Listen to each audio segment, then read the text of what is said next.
Welcome to This Explainer. Today, we're going to completely transform how we think about building quality into a product or service. We are diving deep into Joseph M. Juran's definitive guide to quality design. Because, let's face it, true quality isn't just some corporate buzzword to stick on a break room poster. It's a highly structured, fiercely measurable imperative. So think about this for a second. How do you design a product that guarantees quality from day one? It's a really tough question, right? But it highlights a fundamental truth. True quality is literally never an accident. It's not something you can just inspect into a product at the very end of an assembly line. No, it has to be a deliberate, strategic design choice made right from the get-go. Okay, here's our roadmap for today. 1. Stages of quality planning. 2. Strategic quality planning. 3. Foundations of success. 4. Cost of poor quality. And finally, 5. Some real-world case studies. Let's jump into Section 1, Stages of Quality Planning, Quality by Design. So Juran lays out these 6 foundational stages that basically bridge the gap from abstract ideas to concrete controls. You start by setting strategic quality goals, which then seamlessly helps you identify your core customers. Once you know exactly who they are, you figure out their needs. Then you mathematically translate those needs into specific product features, design the process features required to actually build them, and finally, you establish rigorous process controls to just keep everything on track. Now, for that second stage, identifying customers, Juran anchors this firmly in the Pareto principle, the famous 80-20 rule. Typically, 80% of a company's revenue is going to come from just 20% of its customers. Juran calls these top-tier clients the vital few, while everyone else is the useful many. Figuring out who these vital few customers are is absolutely critical, because they are the ones who really need to dictate your ultimate quality targets. Moving into stages 3 and 4, the absolute most crucial concept is translation. You literally have to translate abstract customer needs into precise product features. So, for example, if your market research shows a customer really wants a safe car, well, that's totally abstract. Engineers can't just build safe. They need to mathematically translate that need into a hard metric, something like a braking distance of exactly 40 meters. And figuring out those features in practice is essentially a continuous analytical loop. You evaluate the market research, you start the design, and then you hit a really critical evaluation point. Is this design actually suitable? If it's not, you loop right back around and adjust. This guarantees that every single feature is rigorously vetted against the customer's translated needs way before you ever start production. All right, Section 2, Strategic Quality Planning, Management's Role. When it comes to top management, they have to move way beyond generic slogans. They've got to establish clear, hard, strategic goals. We're talking about specific targets, like deciding to reduce appliance breakdowns by 50% over 3 years. Management also has to firmly define cross-functional responsibilities. And honestly, most importantly, senior leaders have to actively get their hands dirty in this quality process. They can't just mandate it from some corner office and walk away. To actually manage this, leaders need to understand the stark difference between major and minor operations. Minor operations are contained within a single department, which makes it pretty easy to track who's responsible for quality.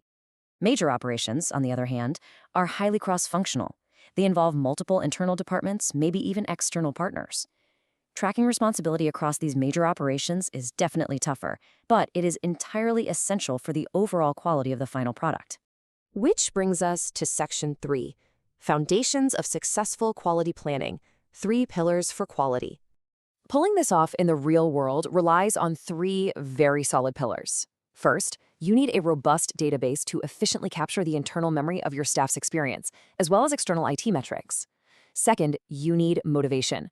You have to actively explain the why behind these methods and fiercely remove obstacles for your team. And finally, training.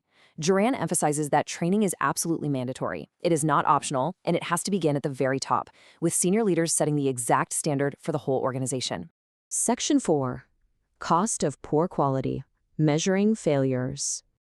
Now, how do we actually measure if this is working? The specific metric used here is the cost of poor quality. You might be wondering, why does Juran specifically use cost of poor quality instead of the much more common term cost of quality? Well, because the phrase cost of quality can be incredibly misleading. It often falsely lumps in the positive, necessary investments you need to build a good product in the first place.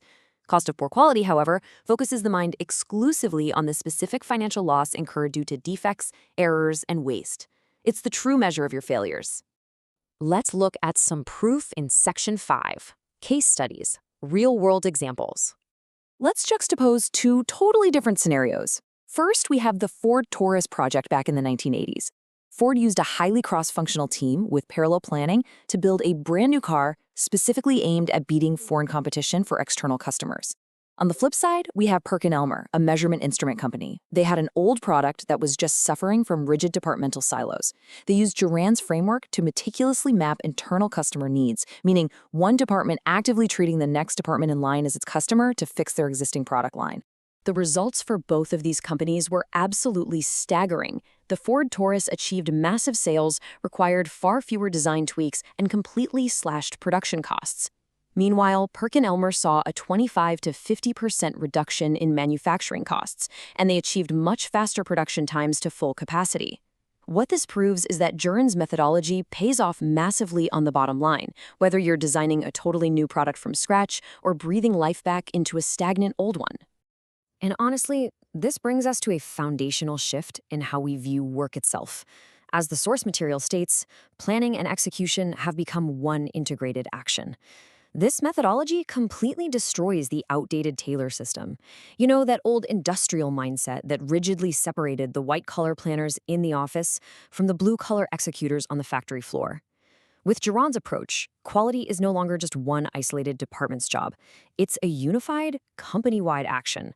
So as we wrap up this explainer, I want to leave you with a provocative thought.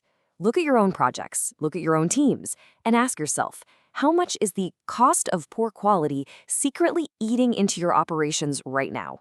By embracing Juran's structured planning, identifying your vital few, and really integrating your teams, you can turn that hidden cost into your greatest competitive advantage. Thanks for joining me today, and keep striving for quality by design.